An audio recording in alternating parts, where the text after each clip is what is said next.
This is the Trending Talkers, hashtag TTTT, the last word on all the important stories of the week. Not the whole gang is back in the building. Ciru Muriuki. Hey. How you doing? How you doing? How you doing? Cindy is among us. Hey. And Butita. Yes, yes. Mkofiti. Present. Salama. You know, I have to say this, by the way. We found this picture doing the rounds on the interwebs, and it's just the best thing ever. So it's a great place to start. Bring it up, everybody. Hapana wewe. Munapenda siasa. Tusianze hivyo. Larry Madowo mtu alifanya hivyo. Ati nini? Ashashikwa. Mtu alifanya hivyo ashashikwa. Atashikwa afanywe nini? Ananyongwa Friday.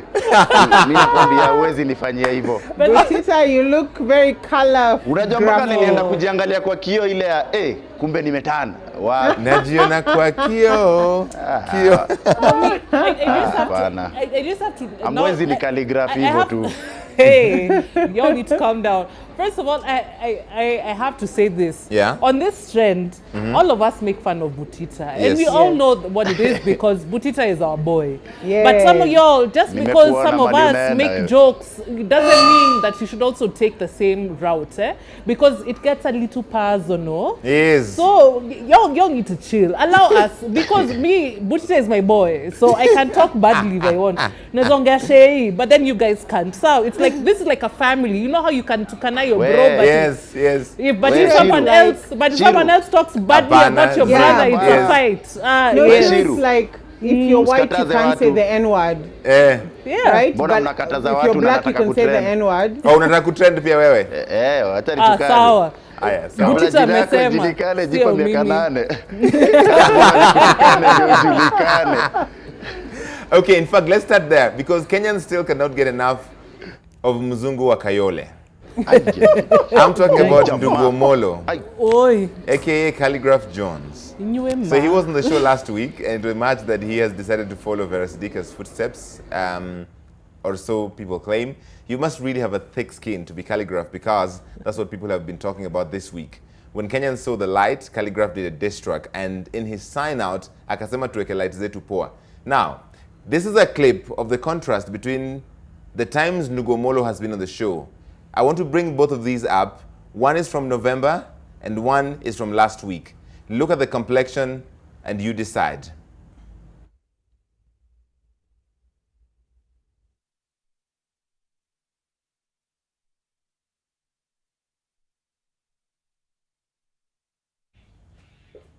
So, Ciru, you go first.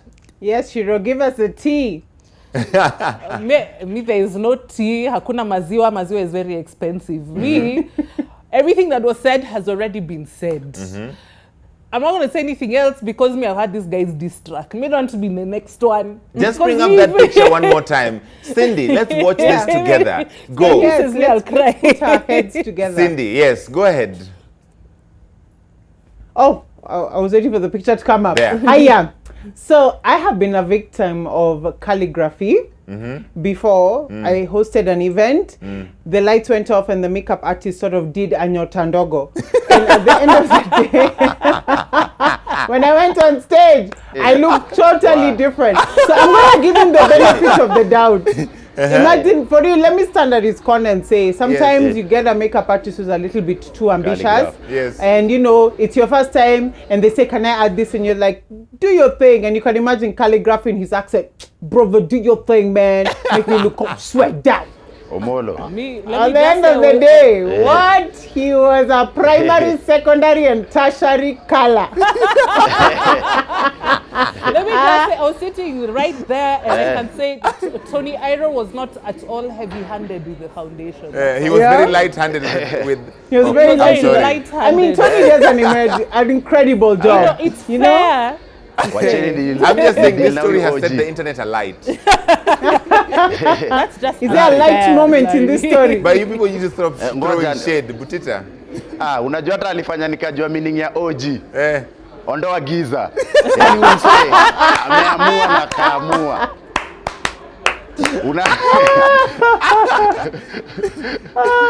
Put a new meaning to the word oil.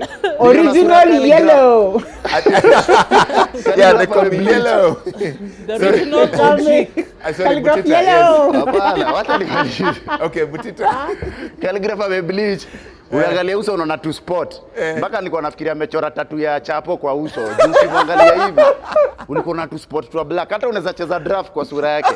Unajua pali alihata ni akubleach pia hizo mkono. Unajua alisema Shori ndiye alimshow.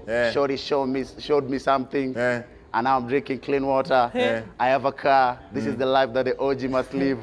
Na akata mkono mpaka Khaligraph akitoa pesa kwa mfuko ya nyuma unafikiria na pickpocketiwa.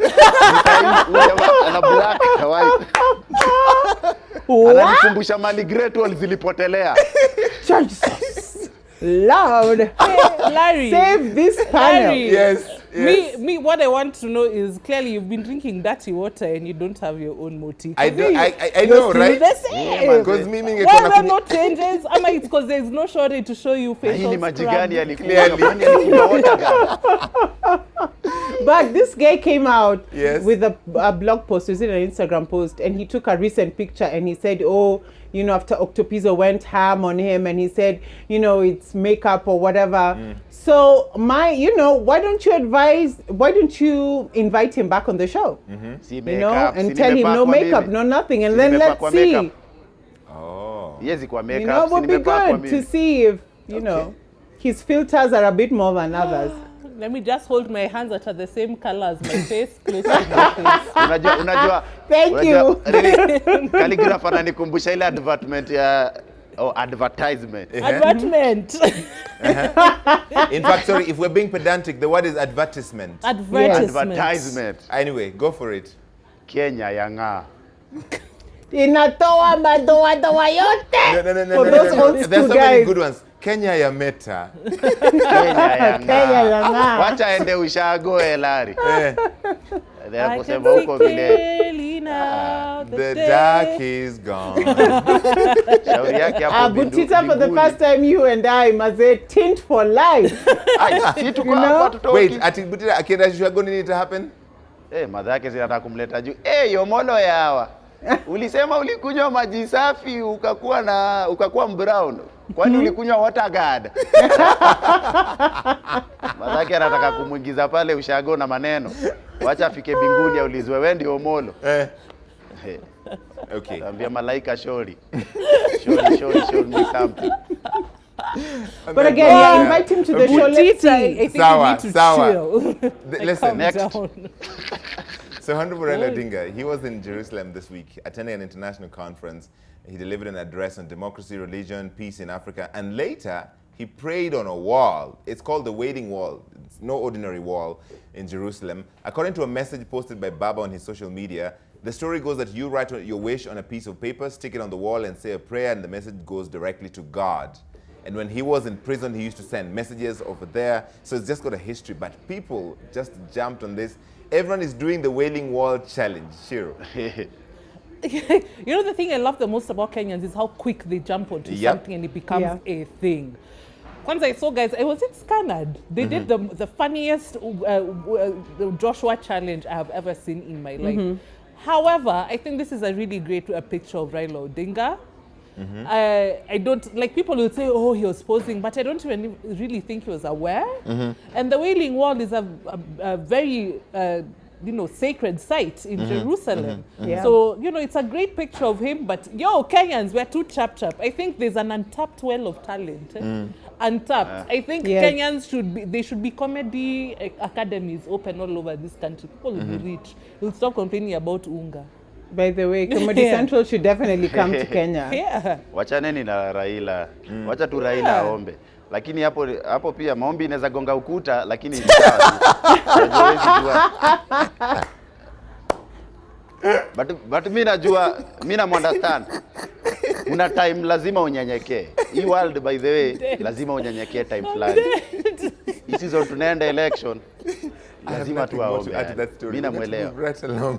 I want to remove my glasses. I don't want to see. Let me tell you, after the past party primaries, let me tell you, even I would go to Jerusalem to seek divine intervention. If this is what happened in the party primaries, imagine what's going to happen in August. So he was just looking for divine intervention, and I think it's cool. Okay. And We are together. But the President Kenyatta has also been on that wall, as the pictures eventually emerged showing that. So, the Ministry of Health... Itumbi ndo post kwa wall. Leave Dennis alone, please. Deno imeponyoka hiyo. Maybe you can Photoshop me next to Huru. Thanks. All I'm saying is this election year we're going to have wall-to-wall coverage. So, writings on the wall. Share Butita jokes.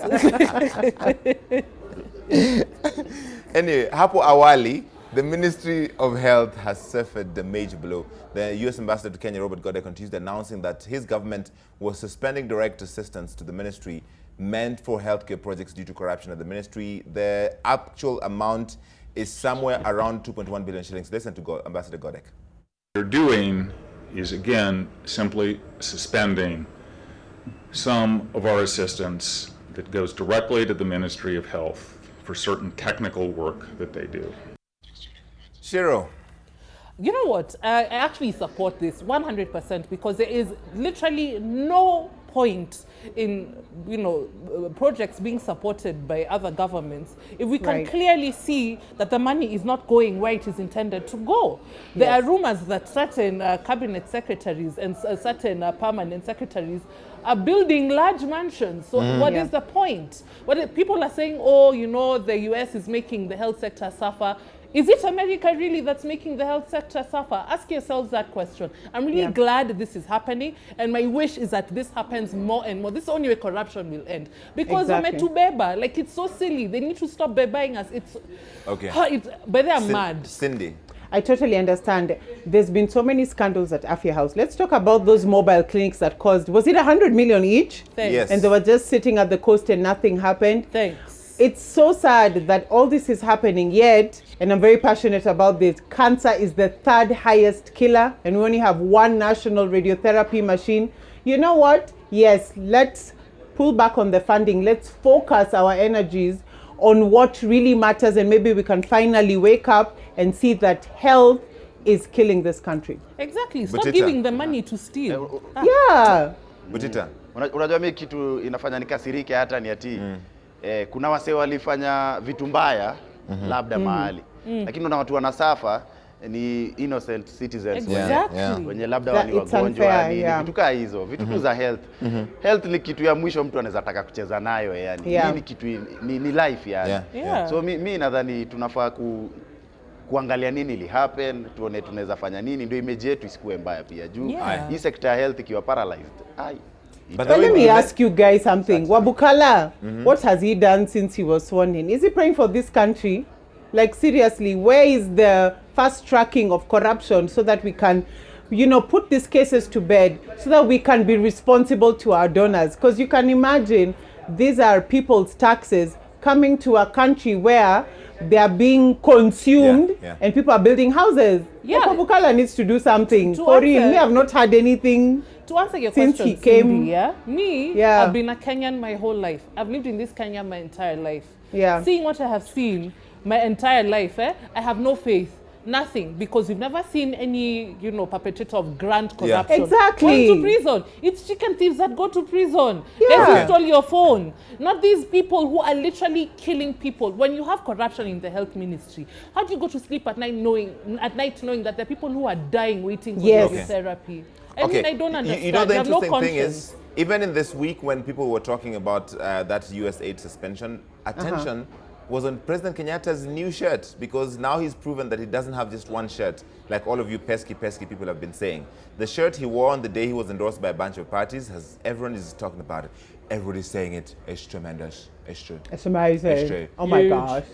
So the biggest attention was not on the money that has been suspended by the U.S. Embassy. It is the fact that President Kenyatta has a fantastic shirt, which was done by a Kenyan designer, which is great. Yeah, that's fantastic, and it's a great shirt. Shout out to Carol Pule. Yes. However, this is how us Kenyans stay getting played and being puppeteered, because it's very easy for our attention. We are like children, eh? Yeah. You know how a child is playing with something and you distract them with another toy? We're so Then they run easily away. distracted. Okay. Yeah, but that's Cindy. how we'll stay being played in this country. Cindy. You know, Shiro, I think Shiro has just put like the nail on the head. It's great, it's a nice shirt, but at the end of the day, milk is 80 bob, Thanks. sugar is off the roof. Guys are going across borders and saying that the prices don't compare with Kenya. Guys are saying there's a recession, but if there's a recession, why is it only in, you know, it's not the same commodities at a different cost across the border? I don't know. Okay. I agree with Shiro. We are being beboed. Shiro, what's the word? Makodofia. Makodofia. Makodofia. Yeah, Okay, tunabebwa malenge. Yes. Unajua hata mimi nashindwa na nyinyi. Yaani sasa juu US imesuspend pesa, Uhuru asivae nguo. Hapana, sio hivyo Butita. Kama ngoja. Nani nguo poa? Si mimi nimeambiwa niongee. Nguo iko juu. Tumekubali. Lakini watu wameharibu health pia. Tunataka kujua ni wakina nani. Lakini nguo naye iko juu. Nguo naye tukubali. Nguo iko juu, but it shouldn't make news. Unasikia? Okay. Mtaka chakura, sharti ya iname. Shati ya iname. Sasa That was actually kind kubali of tu. good. That is a fantastic segue because politicians appear to be getting fashionable across the board. The NASA Pentagon also wore these great shirts, which were from my personal designer, Shienze Fashion. Personal. I'm just saying. Shienze nidungie kamoja. Shienze limekizo za NASA. Bring them up so people can appreciate them. Mambo yanabadilika.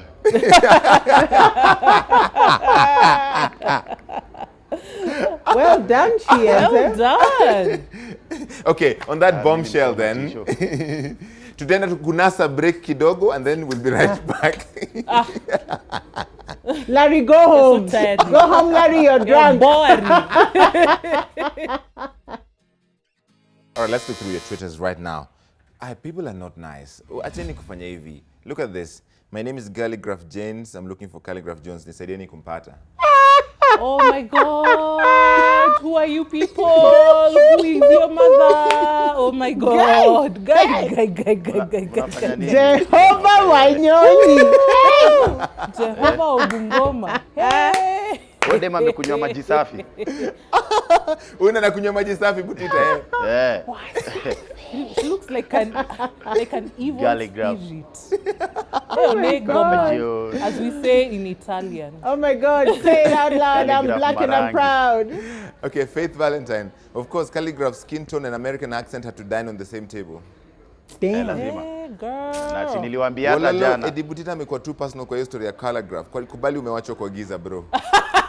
pamoja, Iti moto hawezi Butita. koroka. Fight the power, Butita. Fight the Lives power. matter, damn it. Say it out loud. I'm black and I'm proud. DJ John Dada, tukisikia Raila kwa Israel anaomba, huyu ndio Joshua Wamolo. Where do you people get these memes from? Meme game quickly, strong, Shiro. man. Guys, so Nyumba Kumi Initiative Chairman Joseph Kagode, he's got a proposal for the people of Mount Kenya. To reduce the number of single parents, he started a campaign to promote polygamy, following what he calls a dwindling population due to increased alcohol abuse and failure by women to get married. Kagudi is also calling for the standardization of bride price and dowry to help more men to marry. Including the demographic destruction, the demographic challenge we have. I know sometimes one would see as if I'm becoming a bit radical. We need children, I can say so loudly. We are reducing the nursery schools. The streams that were there in our secondary schools in 1980s and 90s, there are now fewer and fewer streams in secondary schools and even in the primary schools. What does that mean? And you know very well it can reach a level where the demographic decline will be possible to reverse. So listen to what we are saying. In some years, you only need to get to the National Bureau of Statistics. In certain years, we have been burying more people in Mount Kenya as a region than the children we are bearing. What does that tell you? The population is on a decline level. Shiro, these are your peoples. As we say in Spanish, I'm very tired by this story because You're tired. Tired with a Y because I'm exhausted, I'm lethargic. Because this is my thing, they're single mothers. Yes. And they're saying, the population is falling because the single mothers, one is marrying them. Yeah. But I assume a single mother, there was a man in the picture once. Yes. And they had a child. Yes. Sindio? Then the man left. So these men that left it, are they're supposed to return and marry more than one wife. Oh, I can't anymore. I am done. I agree. That is I totally agree. foolishness. Sure, let me just jump in as a single mom. Yes. First of all, being a single mom is not a condition that is a national crisis. We don't need a solution that, okay, well, yeah, you're poor and impoverished here. Let me lump you up with another guy as his second best, as his second wife. That is degrading. That is stupid, first of all. Let us go to the basics. Why are these women single?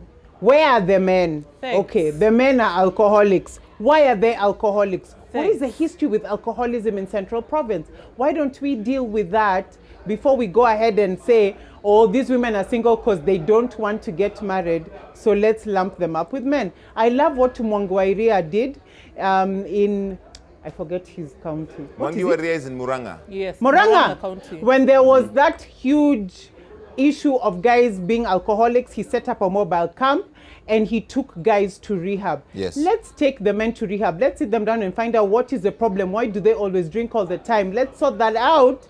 And then the wife and the family will follow. For us single moms, it's not a bog off. It's not terrific Tuesday. Buy please. one woman, get one free. Ati, What's in there? oh, let me lump you up with a dude. That is not the solution. Okay. Let's start with why the women are single and right. where are the men and why are they drinking. Okay, Butita. Mi nadhani tutafute problem kwanza. Tunajua problem by the way. To solve kwanza problem. Juu hata ukisema polygamy iendelee, tutakuwa tuna hizi shida bado. Mtu atakuwa tu na wife wa 10 na mtoi mmoja bado.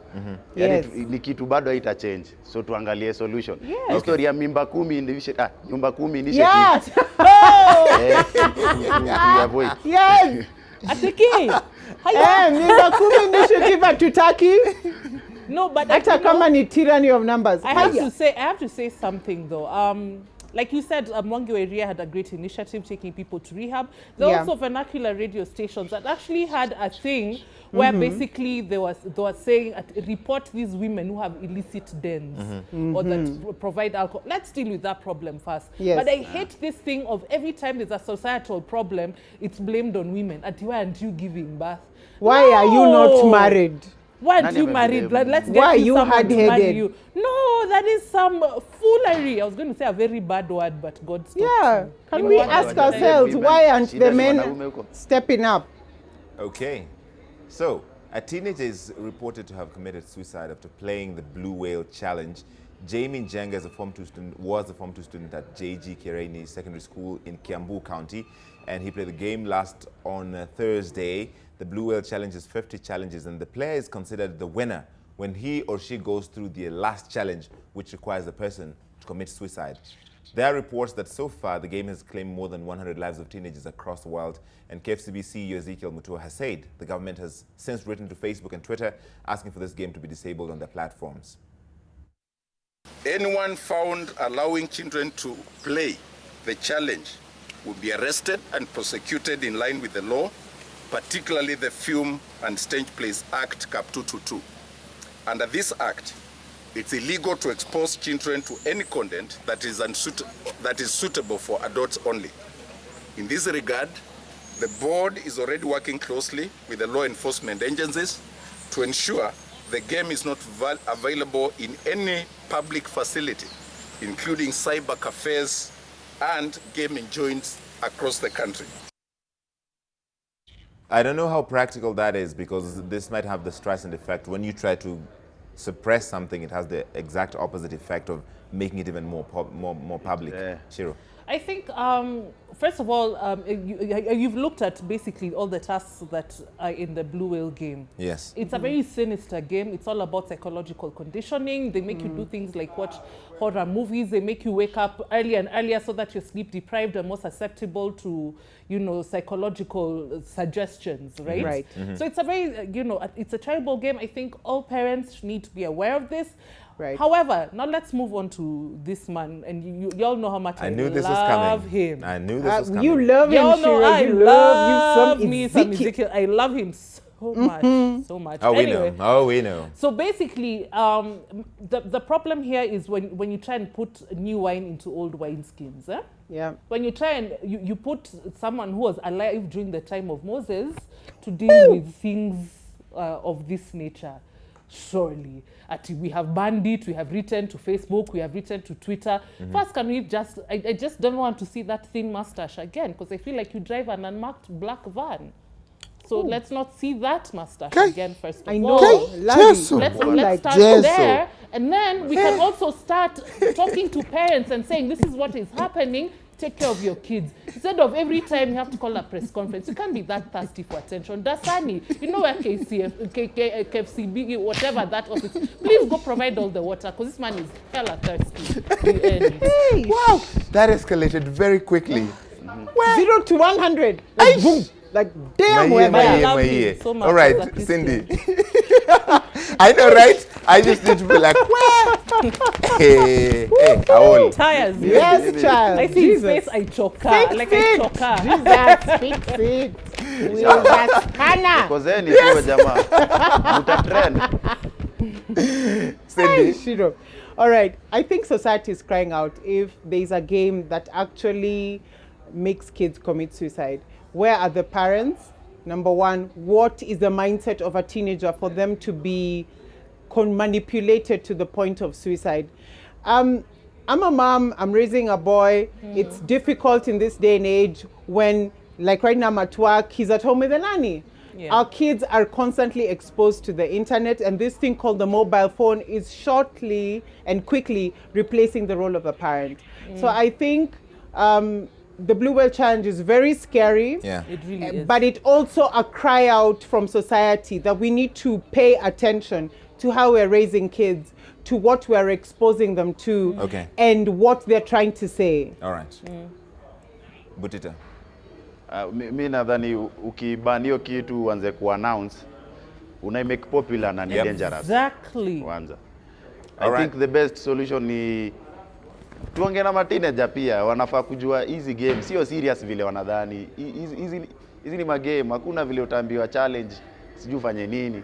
Na unaona nikaa unaifanya, nikaa kuna mtu anakuchunga. Hii ni game tu, mtu alitengeneza. Exactly, where the parents. All right.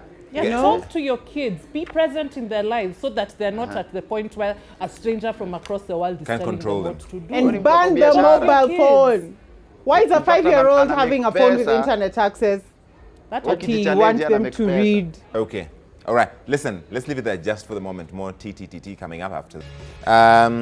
Wajimi, Ruth Karuth, Effectualari na Vitenge, I must say Prezo has been watching your moves so much. Yeah. It is what it is. Yeah. It is See it? Yeah. Yes. Yeah. What? And here we see an illustration. Bring this up.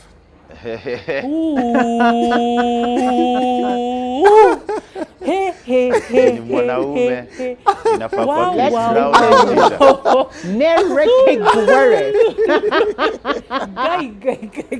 and yet that one he can't blame Tony Airo. That one he can't even begin to blame our Tony. Why are you people like this? Seriously. Tony Airo is looking at that picture. Why are you people like this? Mimi ndio nilifanya makeup. Mimi. Sawa. Bungoma's finest. Bobby's stote umeshinda brother. Lakini Larry, hiyo ni katu umepiga na kipara imekubali. Kali alikubali rangi na Larry akubali kunyelewa. Jordan tumzoee mapema. Oh, mtai ngunyi za meme now. Congratulations. He should have been a meme a long time ago. Ninyamishe kichwa. Aya ndio hiyo. Wewe pia You have a lot on your wewe mind. pia kubali. I have a lot. No. Nywele yangu inaenda battery low hapa hivi. Inaenda battery low hapa hivi na. Unapita Low tide already. Larry, low tide. I'm tired. No. What's going on, man? Banki double aliniambia Mungu akikunyoa unaitikia. By the way, that's spiritual shaving. That's God's will in your life, Larry. Okay. No, but you know what they say about men with high, with rather premature hair loss, right? What do they say? They have less hair. They have high testosterone levels. Okay, Larry. Ooh, Anyway. Larry. Do you have a little black book? Is it heavy? Anyway, Alan Juma. It's not just men who leave, women leave too. Ciru must get that. Oh my God, but Kaguthi was talking about single mothers. Like, how hard is it to understand? We need a PowerPoint presentation on the trend. Pole. Well, sorry, basi, guy. Oh my God. Guys, like, I saw that sorry. I rolled my eyes. I saw the back of my head from the inside. Unajua ukikasirika utatupeleka dina. Kasera Andrew, mkumbuke Khaligraph Jones amekuwa light skin. Easy on the jokes and catch feelings haraka. Like, okay, you guys now leave The only Brian thing is catching alone. quickly is a new pigment. Khaligraph marangi. Talk about litmus test. Boom, change color. Okay, Lee Koranja, when Ezekiel Mutuana watch the trend after kusikia Ciru. May told you guys may love him as a Christian. You love him. As my brother in Christ. Here is another of Larry's brothers, Job from Banshee. You should see the hair. I should expand this a little so you can see. It's your testosterone levels, but where does Larry. her hair begin? Even me, I'm very concerned. At least as you can see Larry's hair. This has a lot of face. Oh, this is nasty. This is from Dishon Marebe. Respect to those surgeons wanafanya head transplant in Kenya. Damn. So if you look at this picture, Wow. look at the Dema picture. bleed. Huyo madhe sahi yako na kagari kake. Anaishi life poa. Uso ya Kim Kardashian mikono ya Butita. How now? My friend. We. Nimegundua na kuachilia sana. By the way usipite hapa ukishuka. Okay, so. Rukia huko juu nation. Okay, guys, last week the flooding in State House was a topic on the show. This week, it's in the coast. Following the heavy rains across the country, Mombasa residents woke up to flooded streets. This is all blamed on poor drainage. However, all the damage in which case means which proper planning could have been prevented, right? So do the relevant authorities always have to wait for a disaster before acting, or it's messy? I mean, I was actually having a conversation with my friends, and the worst thing is that the thing that hurts me is every time there's a drought, we know that whatever follows is floods. Yes. So there was a drought. People Yes. are just sitting there twiddling their thumbs talking about the elections. Wait, Now why is that shop called Fish Point to start with? And there's a boat going past it. This is too perfect. They were speaking in faith when they named that shop. They were These like, guys should have gone fishing you up know, we go. they were right speaking in faith. They're like, we're going to have a Moses moment here. The Red Unajua Sea. nimekuwa coast leo. Ati nini? Nilikuwa coast leo mapema hivi. Of course. Butita, you want everybody to know you flew. Mapema hivi. Nilitoka na basi ya saa 3. Mimi niliamka Kigali na usikini Nilitoka na kisumbua basi ya watu. saa 3 asubuhi. By the way. Na usikini kisumbua watu. Kwa huko wase wa coast mpaka wanashangaa. I like how he's moved on. Mvua inanyesha. Juzi tuliona maji State House tukashindwa hizi vita za rais na Joho. Mbona wanazileta hapa? Maji imetumwa Mombasa sasa. Angalau wakae chini wazungumze. Butita, Manake maji ilikuwa juzi Ikulu, sasa iko kwa Joho. Na sote tuajua mambo ya rais na Joho, tuajua. Okay, sawa. Ati you're still on what story, Cindy? Of him, I hope he threw his boarding pass. Because, hey, that pseudo sliding of, I was in the coast in the morning. This morning. Those guys who say, so the other day when, I sat down with Uhuru for lunch, What's you're it? like, Name You know dropping. Shori? Again. You know Shori introduced me to this thing. Okay, like a spa. But quickly on the floods. Quickly on the floods. Now drink clean water. You'll be Butita, set. all I'm saying, niliamka Kigali leo na kesho nitakuwa Frankfurt na usikini kisumbua watu. Lakini unajua We wewe, will just ngoja, mention it unajua on the wewe, trend. Just saying. unajua wewe umeamuka Rwanda, kesho utakuwa Frankfurt. wenzako wako Britain, Spain, wapi. Mimi wenzangu wako Kariobangi, nimekuwa Mombasa. Sasa unaona hiyo ni mileage gani wewe? Sawa brother, sawa. Nimeitikia. Sawa. Leo nilimka Nairobi, kesho nitakuwa Nairobi. Now, let's talk about the floods real quick. If it's not Mombasa, it is Budalangi or it is Huruma estate in Nairobi. Disaster management in this entire country is horrible. Thanks. But you know what will happen the next time a major crisis will go down? There'll be a special budget where there'll be funds for disaster management, and then people will be given soap, a blanket, and a bucket. Guys will take pictures giving them soap, blanket, bucket, and that's it. Okay. No, Larry, remember this time there was something like money that has been allocated to El Nino and yes. was 800 shillings. Where's our 800 million, you mean? It bought that boat that passed through Fish Point. Okay. We need permanent solutions. Okay, guys, Ben Waithaka, he's a businessman. On Tuesday afternoon, he was clobbered by a prison warden outside the Milimani courts for allegedly blocking the road. He was driving out from Hillside Restaurant outside Milimani Law Courts. Ooh. And here's the video from that incident. You just look at that. Waithaka was then arrested, taken to Upper Hill Police Post, and locked up. He was only later that he was released on a cash bail of 10,000 shillings. So what madness is this, though? I want to know what mandate a prison warden has about traffic and blocking, and what right does he have? And this is the issue I have with this country. Just impunity. Something wrong has, whether he blocked or not, something wrong has happened, yeah? And these guys, I think even the reason he was arrested is because he dared to resist. Like, how dare you not just sit there and be beaten? Yeah. How dare you? Never mind that human beings, our first instinct is to protect ourselves, to preserve.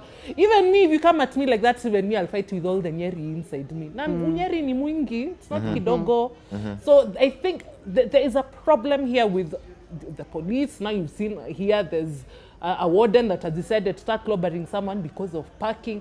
There is a problem, and I'm really getting tired of sitting here on TTTT discussing the same issues over and over again. Cindy. It's tiring. Things need to be fixed. I agree with you, Ciru. It's really disheartening when, you know, you see something like this happening, and of course the cop gets away with it and the guy has to pay 10 Gs.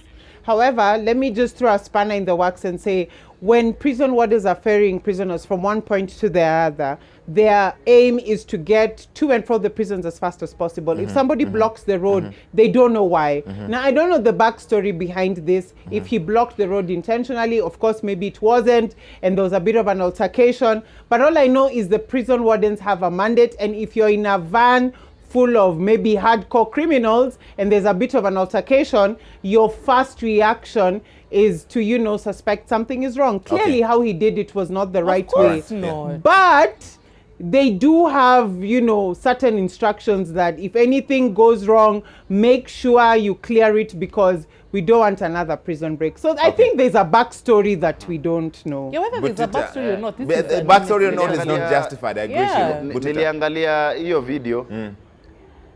Nikajiuliza, sitaki kuwekelea mtu yote, lakini umse nikimwangalia vile anabehave kwa hii video, maybe pia alibloka watu na akawakasirisha. So kama mwablock na mwakasirisha nafaa kuchapwa. No, that's not the case. Nyi wote mnajua story ya barabara. Tuko Kenya mali mtu weka jam abai mandizi. Hizi vitu fanyika saa ingine. So sijui kama alifanya kitu wrong. That's what we're saying. We don't know what led to that. But my thing is, even though there's a backstory, this is not justified. No one should be doing that. Sorry, Butita. Sorry, babe. Butita, make your point chap chap. I have to go. Ndio nasema, na kama alikuwa na makosa, na hawakuchukua the right channel ile ya kumkataza nini, pia walifanya wrong. So tuangalie pande zote. Tuangalie pande zote tujue makosa gani. Lakini unakiangalia hii video, ina tell vitu mob sana. Okay, sawa. I wonder if I've got time to do this, because as it turns out, milk is an all-round expensive commodity everywhere. Even in Murang'a County, woman Representative Sabina Chege has tabled the breastfeeding mothers bill. That's not what I wanted to do. That's not what I wanted to be. I don't think I have time for that. So unfortunately, I'm going to have to drop that. Can we talk about this real quick, though? The fact that requiring any building which has more than 30 occupants to set aside a place for women to breastfeed or to express, it's a good thing, right? It's an awesome thing. Yes. I love that. Every employer is Take it required from to me who establish... express milk in a toilet. Yes. Oh, no. Trust me, it's an awesome thing. It's a good thing. Yeah, it's a great thing. At least we agree on that. Guys, check this out. This story refuses to go away. Kevin Adams Kinyua, Sasa Vera na the real OG, wataingia heaven kama independent candidate sama? Khaligraph Jones. Oh, man. I want to know what their logo is. It's a yellow card. And then finally, the photosynthesis of artists. Cindy, you're not going to heaven. The photosynthesis of artists. Check this out. Before, after, later. Damn. On that bombshell, it's time to end it. Thank you so much for coming through, Cindy, Ciru, Butita. See you, Larry.